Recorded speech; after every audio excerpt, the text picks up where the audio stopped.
Assalamualaikum dan selamat sejahtera. Bab 6, sokongan, pergerakan dan pertumbuhan. Subtopik 6.3, sokongan, pertumbuhan dan kestabilan dalam tumbuhan.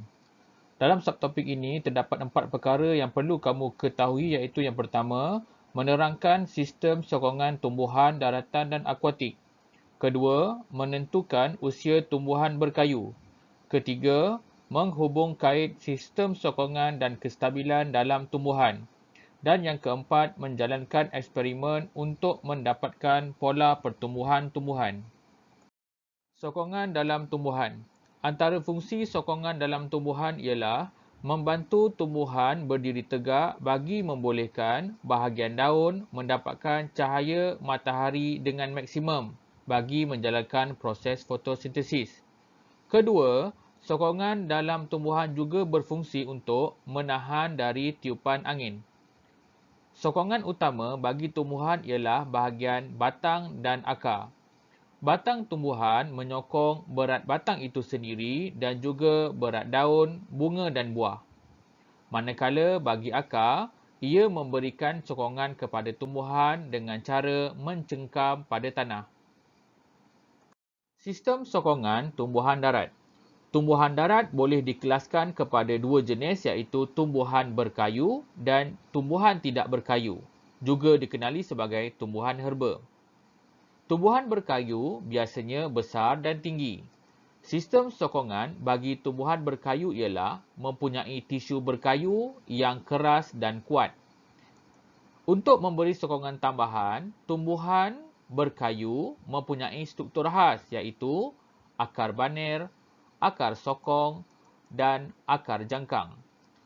Contoh tumbuhan berkayu ialah pokok durian yang mempunyai akar jenis baner, pokok ara yang mempunyai jenis akar sokong dan pokok bakau yang mempunyai jenis akar jangkang. Bagi tumbuhan tidak berkayu pula, sistem sokongan adalah daripada kesegahan sel. Kesegahan sel bergantung kepada kandungan air yang tersimpan di dalam sel batang. Batang tumbuhan tidak berkayu adalah lembut dan akan layu jika kekurangan air. Untuk memberi sokongan tambahan, tumbuhan herba atau tumbuhan tidak berkayu mempunyai struktur khas iaitu sulur paut, akar cengkam dan batang berongga. Contoh tumbuhan herba atau tidak berkayu ialah pokok timun dan pokok orkid. Seterusnya, sistem sokongan bagi tumbuhan akuatik. Tumbuhan akuatik mendapat sokongan utama daripada daya apungan air. Tumbuhan akuatik mempunyai ciri-ciri seperti batang dan daun yang mempunyai tisu erenkima. Tisu erenkima ini terdiri daripada sel yang berdinding nipis dan membentuk ruang-ruang udara. Ini membolehkan tumbuhan akuatik terapung di permukaan air. Selain daripada itu, terdapat juga tumbuhan akuatik yang mempunyai batang berongga dan besar. Ini menambahkan daya apungan tumbuhan akuatik tersebut. Contoh bagi tumbuhan akuatik ialah pokok keladi bunting dan pokok teratai. Terdapat dua cara bagi menentukan usia tumbuhan berkayu.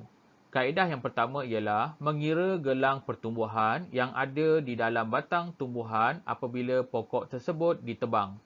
Satu gelang mewakili 1 tahun. Manakala kaedah kedua, pokok tidak ditebang tetapi dikorek menggunakan gerudi khas. Usia tumbuhan dikira dengan mengira gelang pertumbuhan. Hubung kait sistem sokongan dan kestabilan dalam tumbuhan. Kestabilan tumbuhan dipengaruhi oleh pusat graviti dan keluasan tapak. Semakin rendah pusat graviti dan semakin besar keluasan tapak, semakin bertambah kestabilan tumbuhan tersebut. Sebagai contoh, pokok berkayu tinggi seperti pokok balak mempunyai akar baner yang tumbuh melebar di atas permukaan tanah. Ini menyebabkan keluasan tapak tumbuhan tersebut bertambah. Kedua, pokok balak mempunyai akar tunjang yang menusuk jauh ke dalam tanah. Ini menyebabkan pokok balak mempunyai pusat graviti yang rendah. Akar banir dan akar tunjang menyebabkan pokok balak bertambah stabil. Dan yang terakhir adalah pola pertumbuhan tumbuhan. Pola pertumbuhan bagi anak benih kacang hijau adalah berbentuk sigmoid atau berbentuk S. Daripada graf di bawah, kita dapat buat kesimpulan bahawa semakin bertambah masa, semakin bertambah ketinggian tumbuhan.